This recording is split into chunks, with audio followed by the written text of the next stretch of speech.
dengan kami di acara Bebas Baper, bincang enak, berkualitas, dan asik bareng Permira.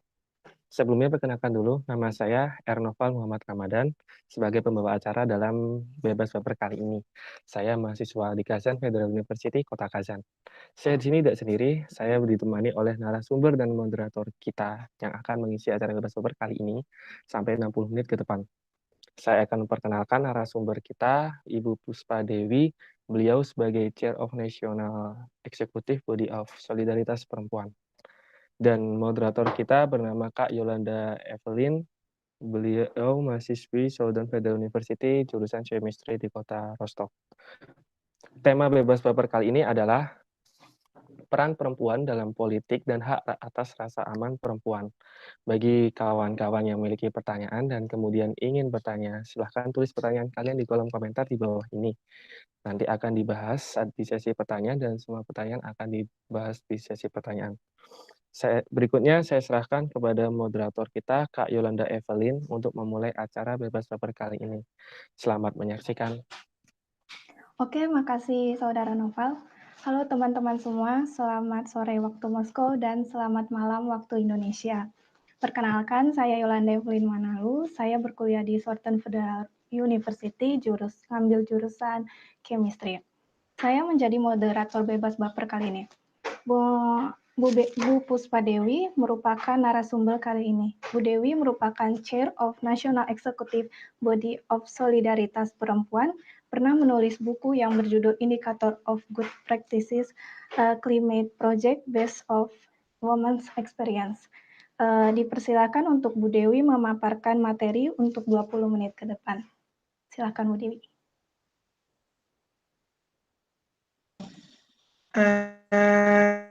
Terima kasih untuk waktunya. Selamat dan di Indonesia sekarang sudah malam.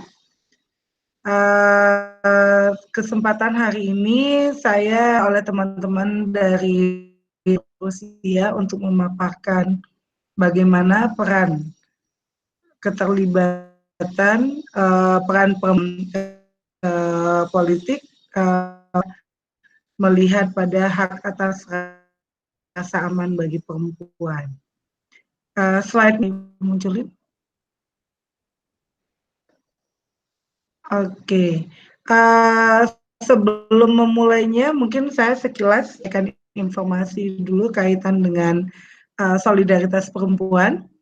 Kami sebuah organisasi yang sudah ada sejak dari 1990 dan tentu saja tujuannya adalah untuk bagaimana menciptakan sebuah tatanan sosial perempuan dan laki-laki dan kelompok marginal lainnya.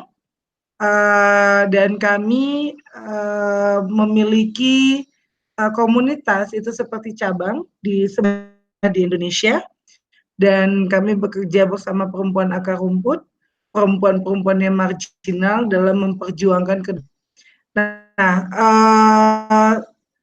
pada ini saya ingin memaparkan terlebih dahulu terkait dengan bagaimana kondisi ataupun wajah di Indonesia saat ini.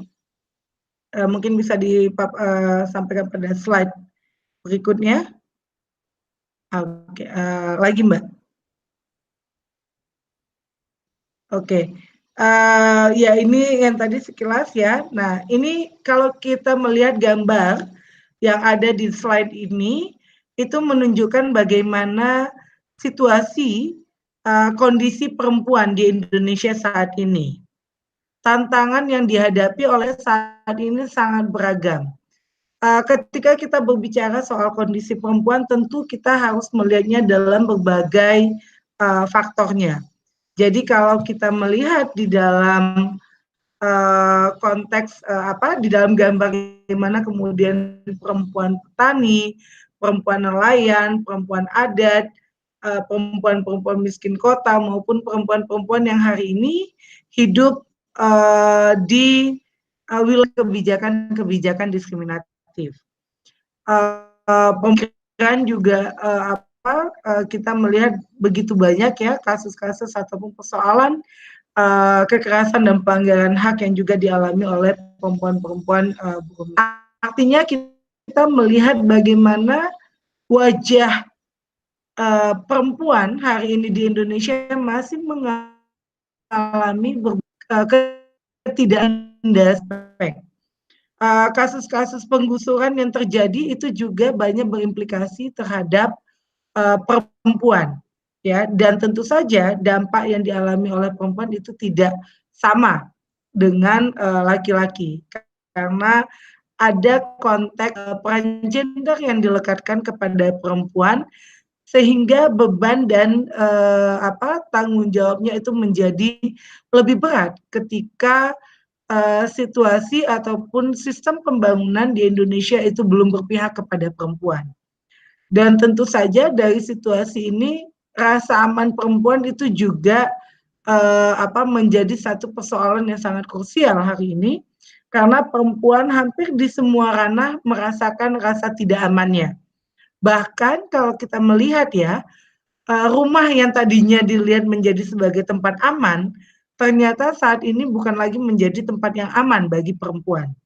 Banyak kemudian kasus-kasus kekerasan yang dialami perempuan itu justru terjadi juga di ranah-ranah keluarga, dan selain yang terjadi di komunitas ataupun bahkan di negara. Bisa lanjut lagi, Mbak. Slide berikutnya adalah, nah ini kita melihat, saya mengambil data dari Komnas Perempuan, kita melihat begitu signifikannya ya peningkatan kasus-kasus ataupun angka kekerasan terhadap perempuan yang terjadi di Indonesia. Jadi kalau kita melihat yang tahun 2015 itu masih 16 ribuan, tahun 2016 melonjak menjadi kasus 200 lebih yang dialami oleh perempuan, dan meningkat lagi menjadi 300-an. Menunjukkan bagaimana kondisi perempuan dalam ketidakadilan, dan di dalamnya juga itu sangat erat kaitannya dengan hak-hak perempuan yang itu juga terlanggar. Dan tentunya juga kita memang melihat dalam konteks karena di dalam situasi, di dalam beberapa kasus kekerasan yang terjadi, itu memang menyasar perempuan untuk menjadikan perempuan tidak aman atas dirinya maupun terhadap lingkungannya. Jadi kalau kita melihat hari ini begitu banyak intimidasi kanan, pembatasan-pembatasan yang itu ditujukan kepada perempuan dengan maksud menciptakan rasa ketakutan ataupun rasa tidak aman bagi perempuan. Jadi kalau dilihat sekarang perempuan di Indonesia, bahkan mau itu di ranah rumah tangga maupun dia di rumah ataupun di luar, itu merasa tidak aman, karena setiap saat kekerasan, diskriminasi itu kerap terjadi terhadap perempuan. Oke. Nah, slide selanjutnya kita bisa melihat bagaimana kemudian kenapa angka-angka tersebut terus meningkat, karena kita juga memang melihat bahwa sistem ataupun paradigma patriarki itu masih sangat menguat. Bahkan kalau dilihat terus meningkat, bahkan terus menyebar luas, ya. Kita melihat hari ini bagaimana kemudian manifestasi terhadap cara pandang patriarki yang dia tidak melihat situasi perempuan, tidak melihat pada pengalaman dan kondisi perempuan, itu termanifestasi di dalam sistem sosial kita melalui hukum adat, sosial, budaya maupun terhadap sistem negara, melalui kebijakan-kebijakan, proyek-proyek, program-program yang itu diciptakan ataupun dilahirkan oleh pemerintah dalam berbagai sektor. Nah,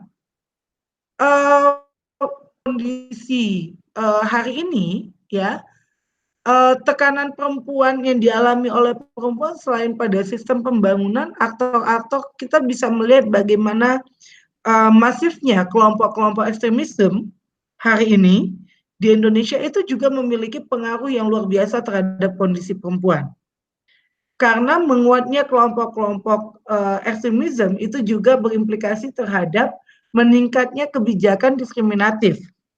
Dan tentu saja itu menjadi salah satu faktor ketidakamanan bagi perempuan. Jadi kita bisa melihat bagaimana itu dibatasi ataupun dikontrol, ya, baik dari sikapnya, dari cara berpakaian, dari cara berpikirnya, itu semua dikontrol. Dan kita melihat bagaimana kemudian tantangan yang dialami oleh perempuan saat ini luar biasa. Lapisannya sangat luar biasa. Kita mau melihat pada konteks politik hari ini, ya, ini bisa menjadi satu ruang perempuan untuk memainkan secara substantif, ya, menyuarakan tuntutan situasi yang dialaminya untuk kondisi yang lebih adil, yang lebih baik bagi perempuan ke depannya. Jadi kalau kita pun mau melihat bagaimana kemudian peran perempuan hari ini dalam kancah perpolitikan, kita tidak hanya melihat ataupun berhenti pada kuota 30%, ya. Karena itu adalah salah satu affirmative action, walaupun itu juga masih menjadi tantangan. Persoalan yang lebih banyaknya lagi adalah hari ini masih dilihat perempuan itu masih menjadi objek politiknya. Masih banyak kemudian caleg-caleg ataupun partai politik itu menjadikan perempuan sebagai mobilisasi suara. Nah, ini yang kemudian harus diubah, karena perempuan sendiri kalau kita melihat suara pemilu itu hampir 50% adalah suara perempuan. Artinya suara perempuan itu juga sangat menentukan arah bangsa ke depan. Jadi kalau kita mau melihat seharusnya peran perempuan itu lebih substantif. Artinya mereka bisa mendesak apa persoalan yang dialami oleh perempuan saat ini. Baik itu dalam konteks misalnya konteks buruh migran, konteks lingkungan hidup, tenaga kerja, ekonomi, sosial, ya, politik dan sebagainya, itu yang kemudian harus disuarakan. Ya, jadi perempuan itu tidak hanya seharusnya tidak dijadikan objek. Ya, ini yang kemudian kondisinya harus kita ubah. Kondisi hari ini masih menempatkan perempuan sebagai objek. Nah, ini yang kemudian harus diubah. Apa sebenarnya tuntutan perempuan? Apa sebenarnya persoalan perempuan yang itu harus didengarkan oleh calon-calon yang akan berkompetisi pada pemilu nanti misalnya. Ya, sejauh mana sih hari ini kalau dilihat, ya, kenapa saya mengatakan objek? Ya, kita melihat begini. Dalam berbagai perkampanyean begitu banyak perempuan yang dilibatkan, ya enggak? Nah, tetapi coba kita lihat sejauh mana visi misi para kandidat menyuarakan kepentingan perempuan. Hampir tidak ada kalau kita melihatnya. Ya, itu menunjukkan bagaimana kemudian perempuan masih dijadikan objek, belum menjadi subjek terhadap agenda politik hari ini. Nah, ini yang kemudian harus direbut oleh perempuan. Karena perempuan kalau dikatakan dia kan juga agent of change, ya. Dia adalah pelaku perubahan. Perempuan memainkan, dia bisa kemudian, kalau orang bilangnya gini, perempuan itu kerjanya cuma gosip. Padahal di dalam gosip dia itu ada informasi yang disampaikan, ya enggak? Dia pergi menjemput sekolah anaknya, dia bisa bersuara di situ.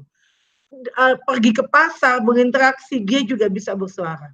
Nah, bagaimana ruang-ruang itu dimanfaatkan, ya, dimanfaatkan oleh perempuan itu lebih substantif. Bisa slide berikutnya enggak? Ya, di slide berikutnya itu sebenarnya untuk ini dilihat ya bagaimana kemudian kondisi-kondisi yang tadi itu telah menghilangkan kedaulatan perempuan. Dalam berbagai konteks kita melihat bagaimana kemudian akses kontrol perempuan terhadap sumber pangannya menjadi terbatas, lingkungannya semakin terbatas, mata pencarian sumber produksinya semakin hilang, bagaimana kemudian keamanannya juga semakin terganggu, karena sampai hari ini kalau kita lihat ya, angka terhadap kekerasan seksual itu kan terus meningkat. Hampir kita mendengar setiap hari terjadi perkosaan, terjadi kekerasan seksual, ya. Namun sayangnya hari ini RUU penghapusan kekerasan seksual belum dilihat sebagai undang-undang yang penting. Itu salah satunya yang kita ngelihatnya. Ada juga RUU kesetaraan dan keadilan gender yang juga sudah lama dibahas, itu juga tidak dijadikan prioritas. Ini kan menunjukkan sebenarnya bagaimana kemudian cara berpikir para pemimpin kita hari ini yang meletakkan kondisi perempuan itu paling ujung. Mungkin karena dianggap nggak ada benefitnya kali ya. Kita berbicara pada kebijakan investasi dan sebagainya. Ya, tetapi jangan dilupa bahwa perempuan itu adalah warga negara, dia juga adalah individu yang punya hak yang setara, yang harus dilindungi, yang harus diakui, dihormati hak-haknya, dipenuhi hak-haknya. Ini yang sering luput oleh negara, oleh pemerintah dalam hal ini. Nah, bagaimana kemudian slide berikutnya kita melihat bahwa perempuan harus mulai memanfaatkan, menjadikan ruang-ruang pengambilan keputusan itu adalah sebagai ruang untuk perubahan, membawa arah perubahan bangsa yang lebih berkeadilan bagi perempuan, ya, lebih adil, lebih setara untuk kedaulatan perempuan. Nah, ruang-ruang pengambilan keputusan ini, ruang-ruang politik ini itu harus direbut oleh perempuan. Karena kalau kita hanya menunggu, maka kepentingan perempuan itu akan terus tergerus. Ya, perlu ada langkah-langkah bagi perempuan itu untuk juga proaktif merebut ruang-ruang tersebut, merebut kehidupan dia. Bahwa untuk kondisi politik hari ini yang tinggal beberapa ini sebenarnya ada debat presiden yang ketiga ya di Indonesia, dan salah satu isu soal ketenaga kerjaan yang di dalam juga banyak dengan situasi perempuan.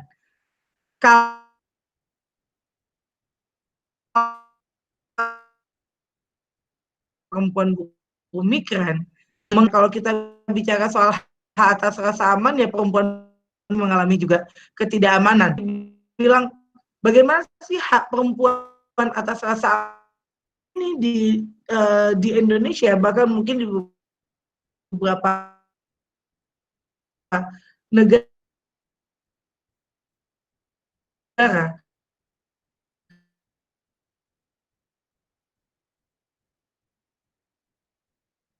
kami ketidakadilan, mereka buang hak asasi prioritas oleh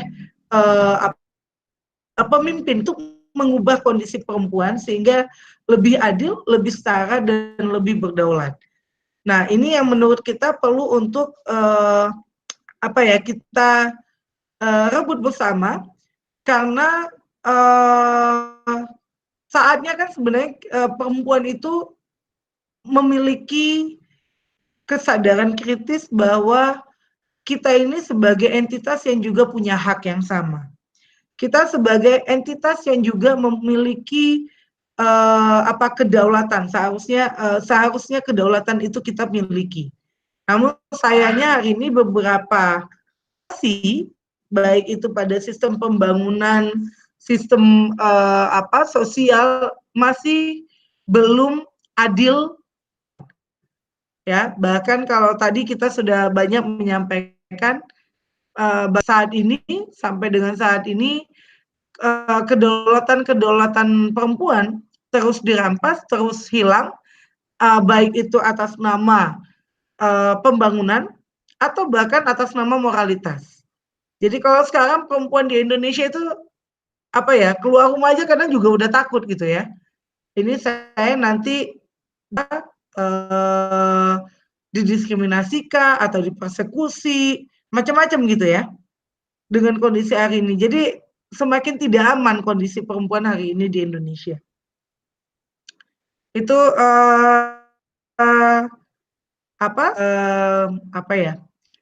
pemaparan ya. Dan menurut saya akan lebih baik untuk kita berdiskusi lebih dalam, melihat bagaimana kemudian peran-peran perempuan bisa lebih signifikan di dalam kancah perpolitikan maupun di dalam melihat memastikan untuk hak atas rasa amannya. Saya kembalikan ke moderator. Terima kasih.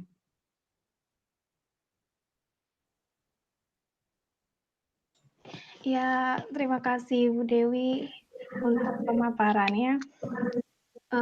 Aku mau nanya, tapi ini kayaknya agak jauh gitu dari topik ya. Bagaimana pendapat Bu Dewi mengenai stereotip tentang perempuan tuh nggak usah deh sekolah tinggi-tinggi, nanti ujung-ujungnya ke dapur juga gitu loh. Oke. Ya kalau kita melihat itu kan sebenarnya sudah pemikiran lama sekali ya, karena sebenarnya ini sudah harus berkembang saat ini. Di dalam akses terhadap pendidikan pun sebenarnya sudah menunjukkan beberapa perkembangan. Ya, bagaimana kemudian ya perempuan kalau dilihat ya, perempuan yang seperti di Indonesia misalnya di beberapa daerah angka perempuan yang sekolah itu lebih tinggi dibandingkan laki-laki, walaupun tidak begitu jauh ya. Tetapi memang ketika menginjak pada menjadi mahasiswa, di situ mulai berkurang kondisi perempuan. Keterlibatan perempuan pada pendidikan itu. Jadi kalau dilihat sampai SMA tuh banyak nih perempuan yang mendapat akses pendidikan. Ketika sudah mau ke jenjang yang lebih tinggi, mulai terbatasi. Nah, tentu saja hal itu tidak boleh dibenarkan, ya, karena kita tahu perempuan juga memiliki hak yang sama atas pendidikan, atas mobilitas dia, ya, itu merupakan hak perempuan juga sebagai manusia dan sebagai warga negara. Jadi kalau kita melihat bagaimana sih kondisi hari ini, stereotip yang dibangun itu harus dilawan gitu ya. Kenapa? Karena kondisi hari ini juga melihatnya dengan kondisi ya, dengan sistem yang ada, itu banyak akhirnya perempuan yang bekerja. Coba kita melihat, perempuan juga banyak yang kemudian bekerja, ya. Kalau perempuan kemudian tidak dengan pendidikan yang tinggi, maka kemudian perempuan bekerja dengan upah rendah dan itu juga didiskriminasikan, biasanya, ya kan? Dia punya pendidikan tinggi aja masih didiskriminasikan, ya enggak? Apalagi dengan mereka tidak berpendidikan. Jadi kita bisa membayangkan bagaimana lapisannya.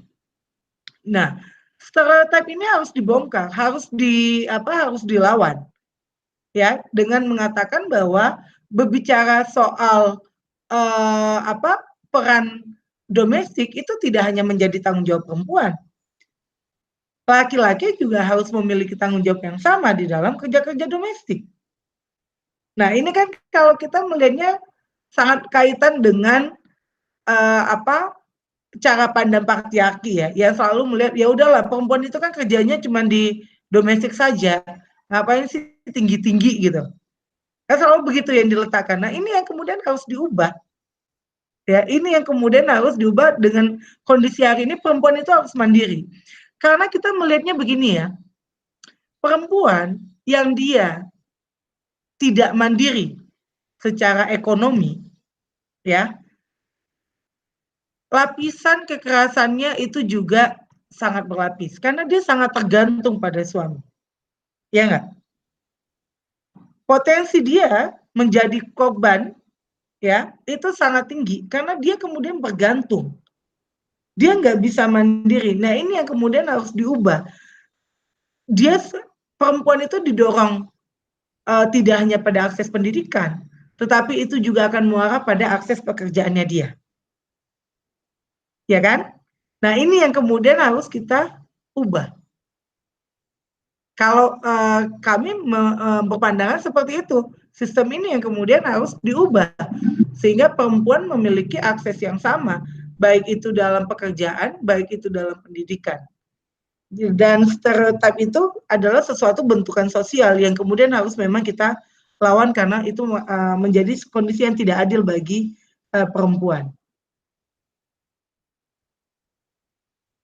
Ya, begitu Yolanda. Ya, oke Ibu. Makasih. Ini ada yang bertanya tidak ya?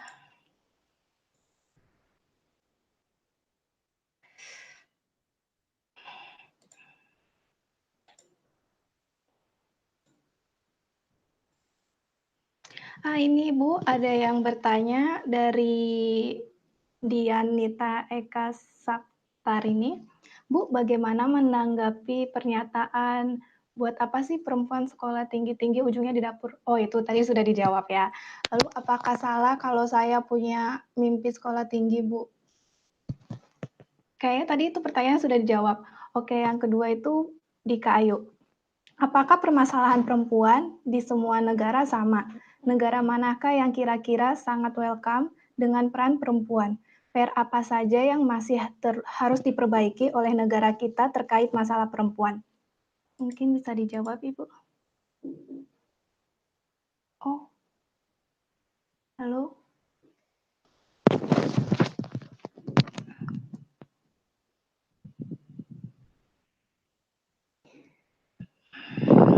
Halo, Bu Dewi.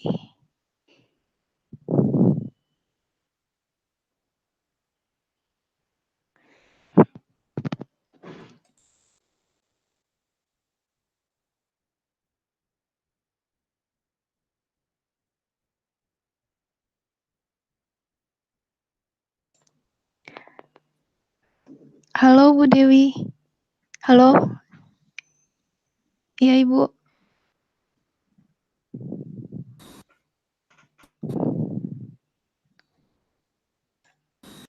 Halo, Bu Dewi.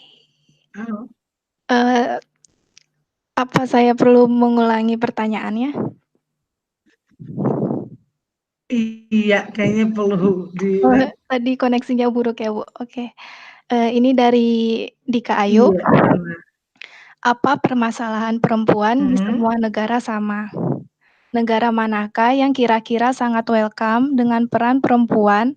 PR apa saja yang masih harus diperbaiki oleh negara kita terkait masalah perempuan? Mungkin bisa dijawab, Ibu?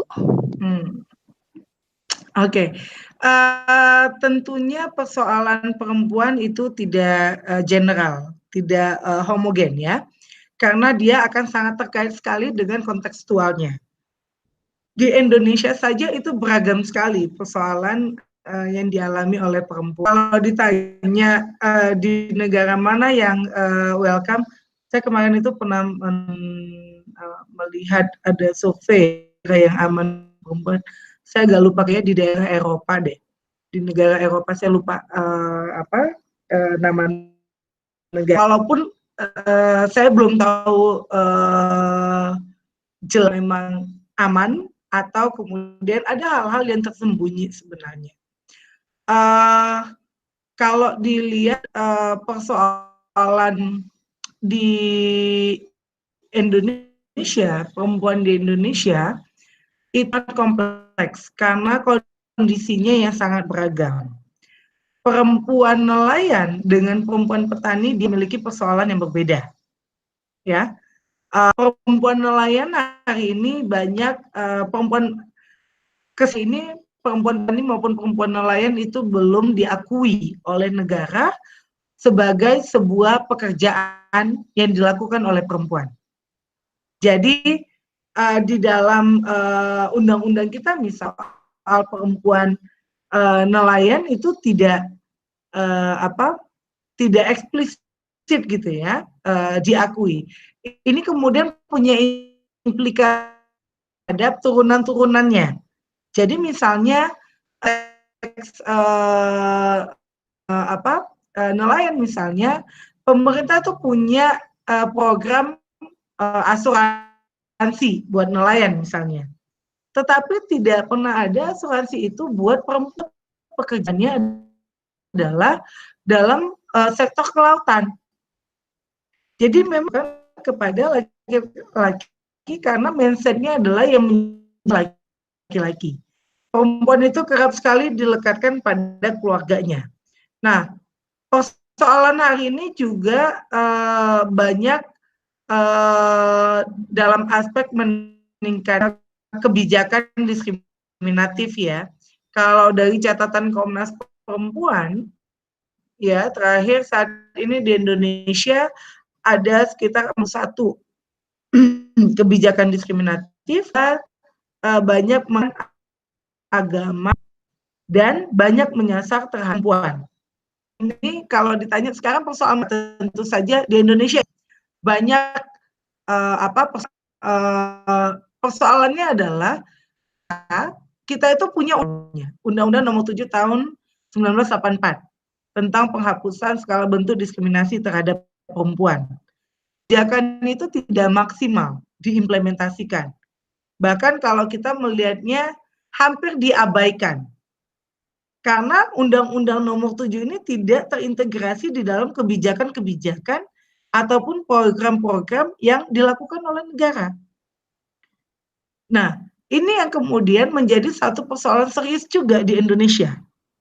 Nah, bagaimana kemudian setiap tahun ini terus meningkat. Ini bahaya sekali ya, karena akhirnya lagi-lagi perempuan akan dikontrol secara ruang geraknya, secara tubuhnya, bahkan pikirannya juga, itu kemudian juga menjadi perempuan semakin kesulitan untuk bergerak gitu ya.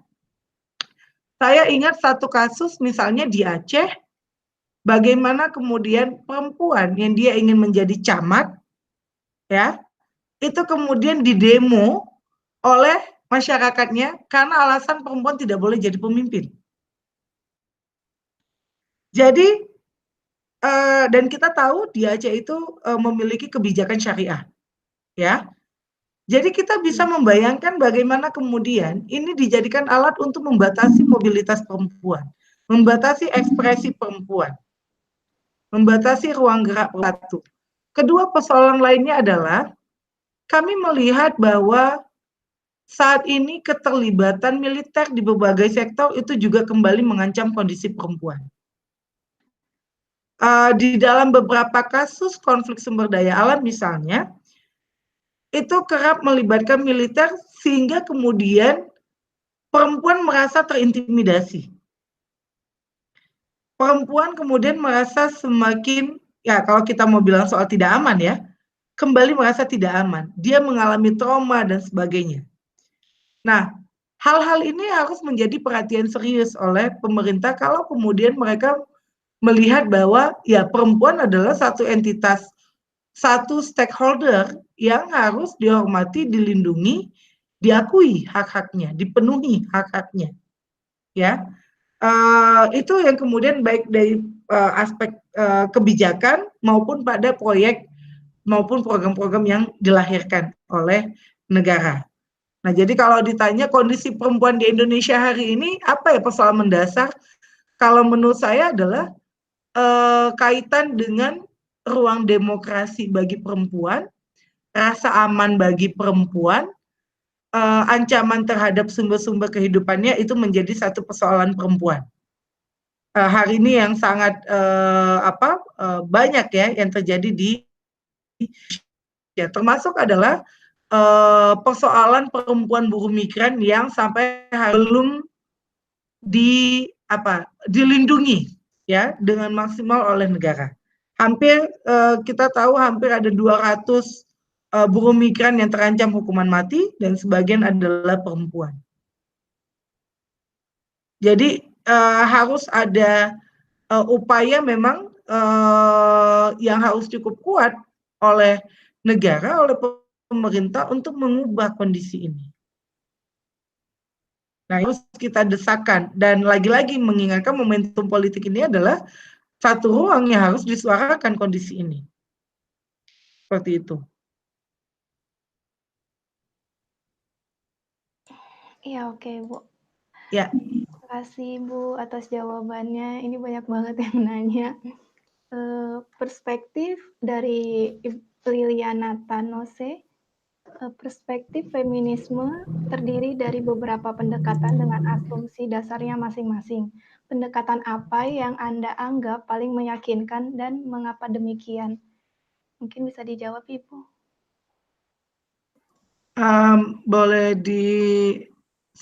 Boleh diulang tadi pendekatan apa maksudnya? Oke, saya ulang ya, Ibu. Perspektif feminisme terdiri dari beberapa pendekatan dengan asumsi dasarnya masing-masing. Pendekatan apa yang Anda anggap paling meyakinkan dan mengapa demikian?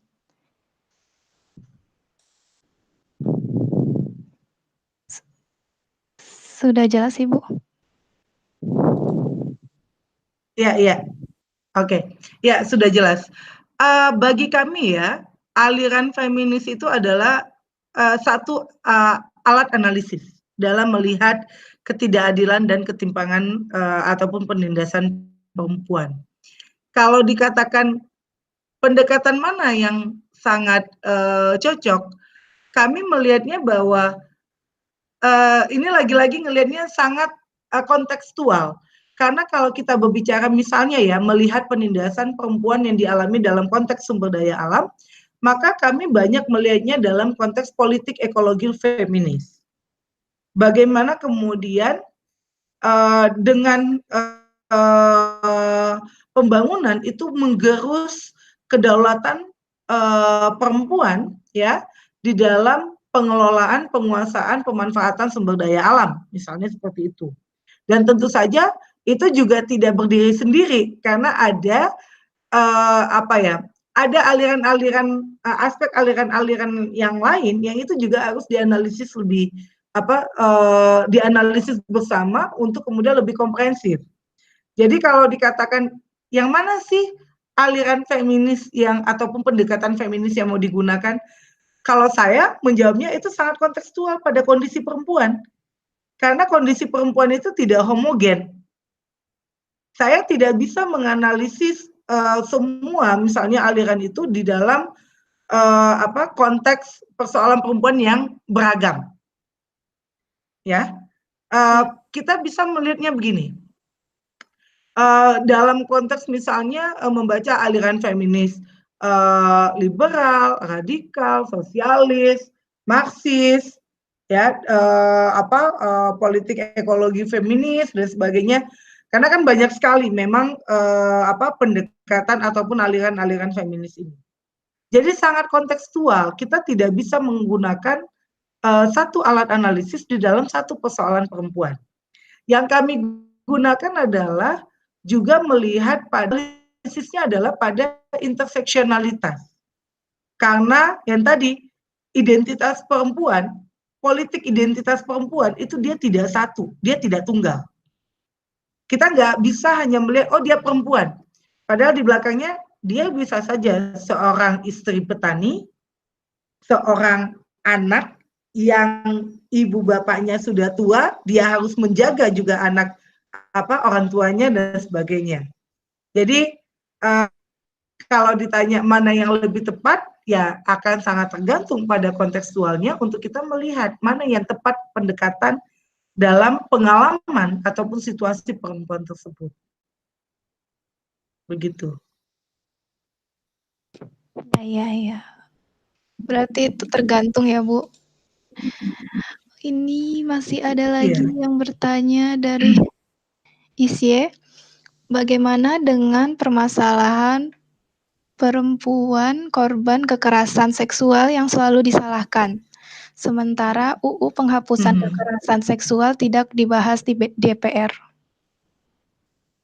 Iya. Ini yang tadi sudah sempat saya sampaikan juga ya.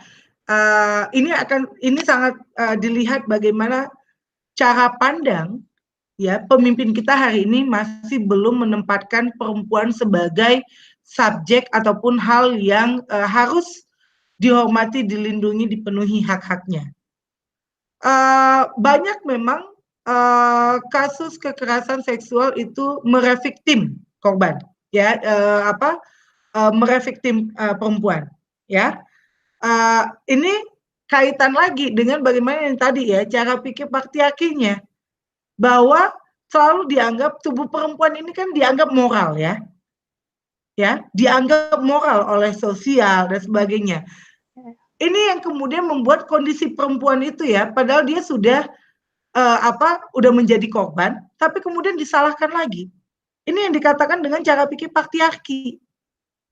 Jadi jangan salah, perempuan pun banyak yang masih dia pikirannya patriarki.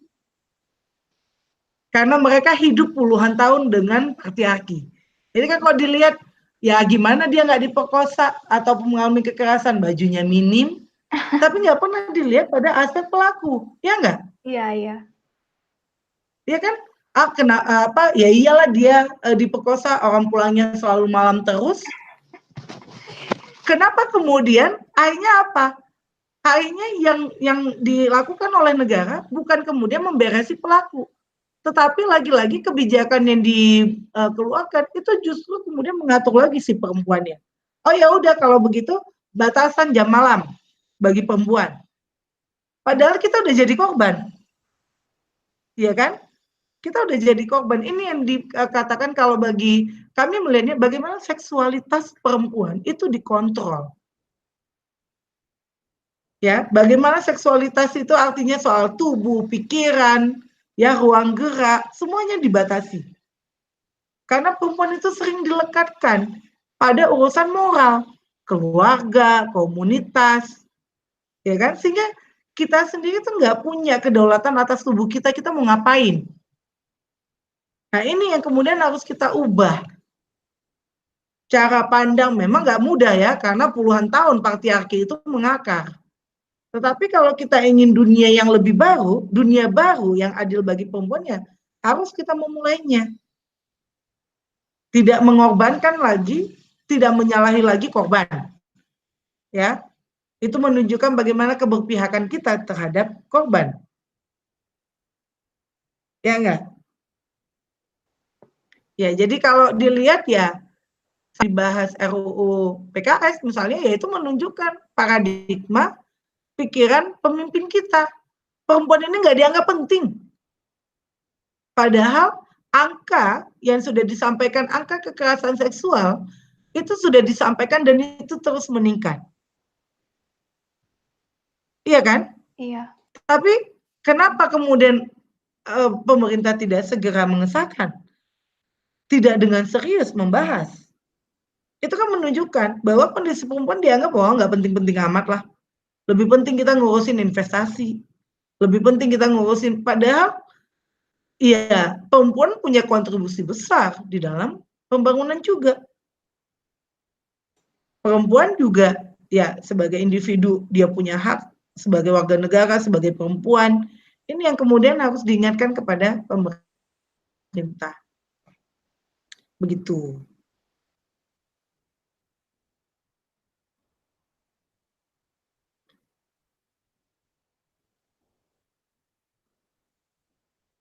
Halo? Halo. Terdengar Ibu? Ya, makasih Ibu jawabannya. Ini ada lagi pertanyaan dari Dionsius Erlan.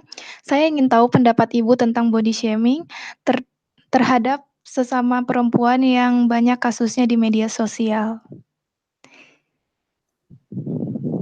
Iya, yang tadi saya sampaikan juga lagi-lagi ya, bahwa perempuan juga masih banyak yang cara pandangnya adalah patriarki. Iya.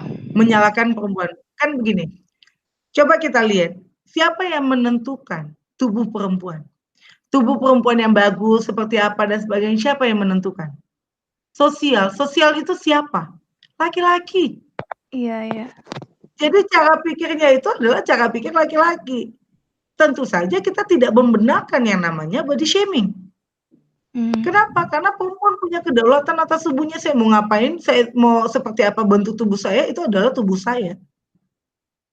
Karena dengan penciptaan bahwa perempuan cantik yang seperti ini, itu adalah kepentingan juga para kapitalis. Oh ya sudah, akhirnya saya buat nih produk kecantikan. Dengan sasarannya siapa? Perempuan. Ya kan? Nah, jadi kita harus melihat bagaimana perempuan itu hari ini di berbagai lini, di berbagai aspek kita masih dijadikan objek loh. Kita masih belum bisa menentukan kita mau ngapain misalnya. Nah, ini yang kemudian harus kita ubah.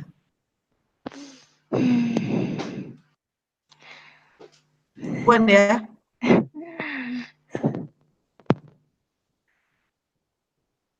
Oke. Ya, jadi ya seperti itu kalau ditanya pandangan saya, tentu saya tidak membenarkan body shaming, mau itu dilakukan oleh laki-laki, perempuan, siapapun. Ya, tidak boleh. Karena itu adalah kekerasan juga. Ya kan? Atas nama apapun kekerasan itu tidak dibenarkan. Jadi begitu. Ya, terima kasih Bu. Ini dari Basuki Sekijo Aji. Bagaimana membuat perempuan peduli politik untuk bicara dan berdaya terkait hak politik? Oke. Membangun kesadaran perempuan memang tidak instan, ya. Ya. Karena puluhan tahun yang dia tidak diberikan kebebasan untuk bersuara, menyampaikan pandangan, itu adalah tangan kita dalam menguatkan, memberikan penyadaran terhadap perempuan.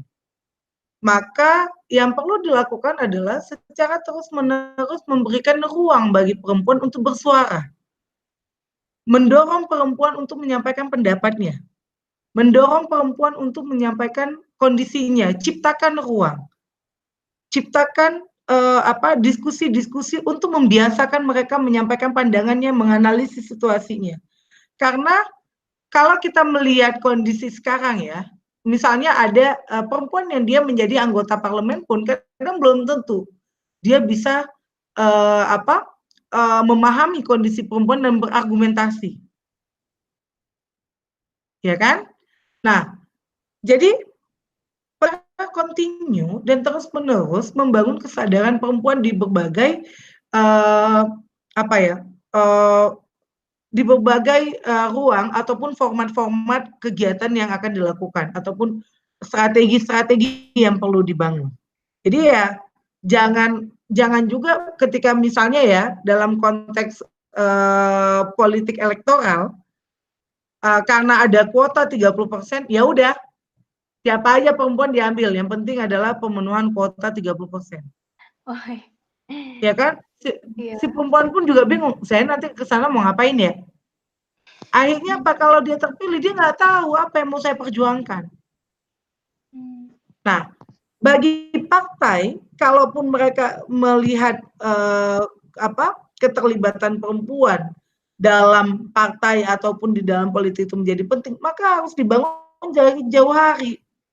Jangan kalau tiba saatnya gitu kan, oh iya ini udah mau pemilu, ya udahlah kita comot aja lah, oh delaynya bisa lah dikit-dikit ngomong.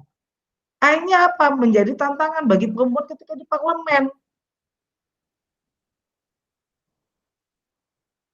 Ya. Nah, jadi perlu memang dibangun strategi yang kontinu dan berkelanjutan. Ciptakan ruang-ruangnya, membiasakan perempuan berbicara. Itu bukan hal yang mudah. Di tingkat keluarga saja, itu masih banyak perempuan yang dia tidak berani menyampaikan pendapatnya. Ya kan? Iya. Itu yang kemudian dari tingkat terkecil lah ya, di tingkat keluarga. Iya. Apalagi dia berhadapan di komunitasnya. Nah, itu yang harus kontinu dan berkelanjutan harus dilakukan.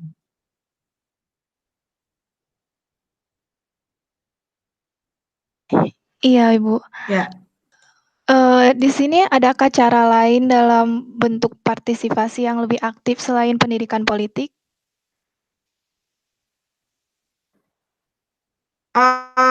Kalau partisipatif yang selain pendidikan politik itu ya, karena itu membangun kesadaran kritis perempuan. Nah, kalau kemudian mereka sudah memiliki kesadaran kritisnya, maka berbagai inisiatif itu akan mereka lahirkan. Misalnya begini, peran mereka yang tadi ya menyebarluaskan, karena perempuan itu adalah agent of change, ya. Dia akan menyebarluaskan itu di berbagai tempat publik yang biasa memang mereka, mulai dari pasar, mulai dari apa lagi, sekolah anaknya, pengajian-pengajian gitu ya, ataupun di gereja-gereja dan sebagainya, tempat keagamaan, itu banyak sebenarnya peran perempuan yang bisa dimainkan untuk kesadarannya. Jadi ya kalau dibilang selain pendidikan politik, apalagi pendidikan politik ini dasar untuk dia mengetahui kepentingan dan hak-haknya, ya kan? Nah, yang lain-lainnya seperti misalnya training pelatihan-pelatihan, diskusi rutin dan sebagainya, itu adalah untuk terus mengasah analisa perempuan, argumentasi perempuan, sehingga dia ketika dia mau menjadi pemimpin, dia juga siap untuk itu. Jadi itu yang menurut saya ya bisa untuk dilakukan secara kontinu, termasuk misalnya dalam konteks pemberdayaan ekonomi ya. Tentunya pemberdayaan ekonomi pun tidak hanya ekonomi saja, finansial, tetapi harus diletakkan sebagai satu bagian yang bisa menguatkan posisi perempuan. Jadi itu yang kemudian harus dilihat gitu ya di dalam penguatan terhadap perempuan. Iya. Ya ini Bu, pertanyaan terakhir dari Liliana Tanusoe. Ada data ketimpangan gender dalam perbincangan medsos. Ini konteks perempuan kelas menengah atas bukan bawah. Tapi kenapa jauhnya perempuan dan politik terjadi juga pada perempuan yang berdaya secara pendidikan dan ekonomi? Yang dia kelas menengah ke atas belum tentu juga memiliki pandangan keberpihakan terhadap perempuan. Karena itu tadi, mau dia kemudian mendapat pendidikan tinggi, tetapi ketika cara pandangnya masih patriarki, maka sama saja. Masih melihat bahwa perempuan itu sebagai objek ataupun hanya tidak melihat bahwa ada situasi dan kondisi-kondisi khusus perempuan.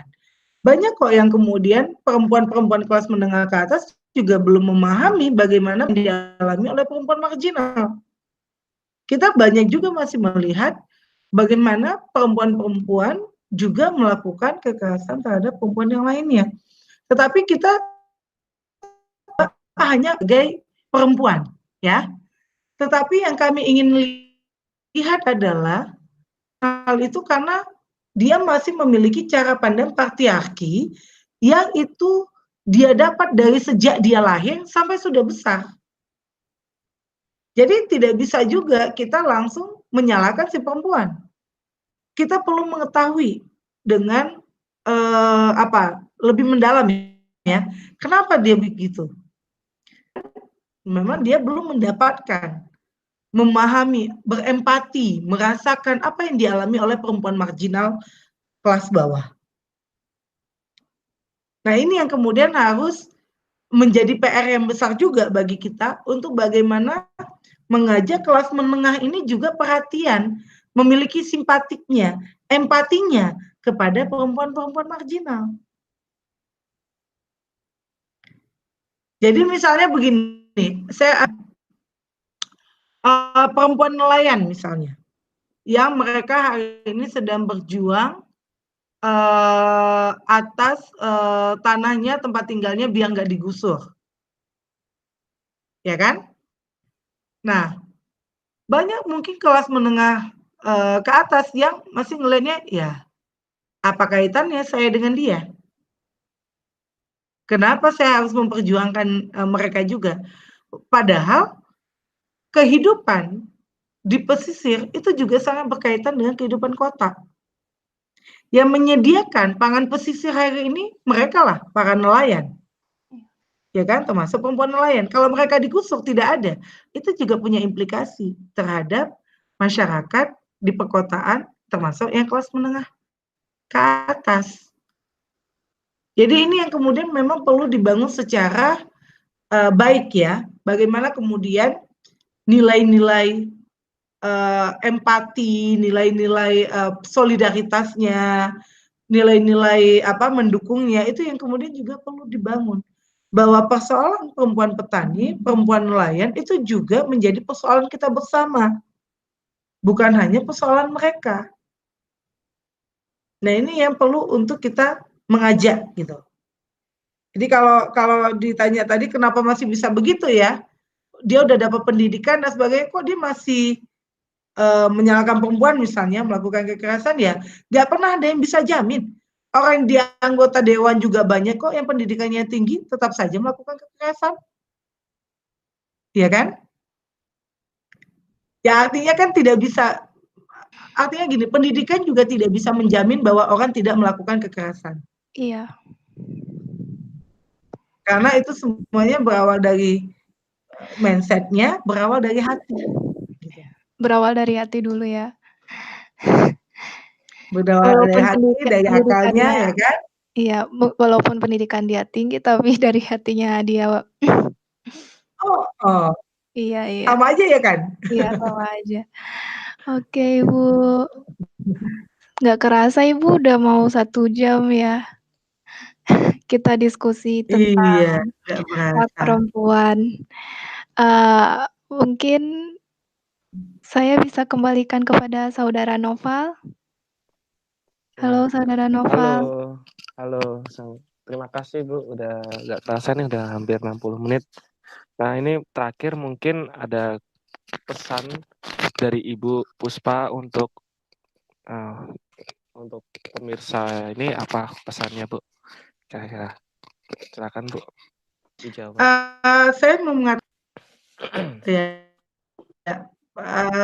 memiliki kekuatan. Dia memiliki pengalaman, pengetahuan, dan kearifan yang selama ini sering diabaikan. Maka kekuatan itu haruslah disebarluaskan, diinfluence terhadap perempuan-perempuan yang lain maupun terhadap masyarakat yang lebih luas untuk mewujudkan ya kondisi situasi yang lebih adil, lebih setara untuk kedaulatan perempuan ke depan. Terutama dalam konteks momentum politik 2019 di Indonesia, saya kembali mengajak perempuan-perempuan di Indonesia untuk melihat para calon-calonnya dengan substantif, melihat visi misinya, cara program kerjanya, apakah mendukung, melindungi, memenuhi hak-hak perempuan atau tidak, mengakui ataupun meletakkan kepentingan perempuan atau tidak. Jadi tidak lagi dijadikan objek politik oleh kelompok tertentu, tetapi saatnya kita harus menjadi subjek dan kepentingan politik perempuan. Terima kasih. Terima kasih banyak Bu ya. Ini menurut saya udah sangat jelas. Ya kita terasa di penghujung acara. Terima kasih kepada narasumber bebas hari ini, Ibu Puspa Dewi. Terima kasih banyak. Terima kasih juga untuk kesempatannya. Dan moderator Kak Yolanda Evelyn. Saya kira udah cukup, semua pertanyaan udah dijawab dan udah sangat jelas pemaparan materinya. Dan untuk pertanyaan lebih lanjut dengan topik bebas per hari ini, nah mungkin bisa DM ke Instagram narasumber kita, IG-nya bernama @puspa.dewi, benar Bu ya? @puspa.dewi pakai Y. Puspa.dewi pakai Y. Mungkin bisa tanya-tanya nih lebih jelas lagi tentang bagaimana hak perempuan atau tentang tema topik bebas per hari ini. Ini sudah 60 menit, kita akan berakhir di sini. Saya akan menutup live Bebas Baper hari ini. Sampai jumpa di Bebas Baper bulan depan, yang pastinya dengan tema dan topik yang berbeda. Terima kasih buat kawan-kawan yang sudah menonton dan menyimak live Bebas Baper hari ini. Mohon maaf jika ada kesalahan kata dari saya maupun dari narasumber dan moderator. Wassalamualaikum warahmatullahi wabarakatuh.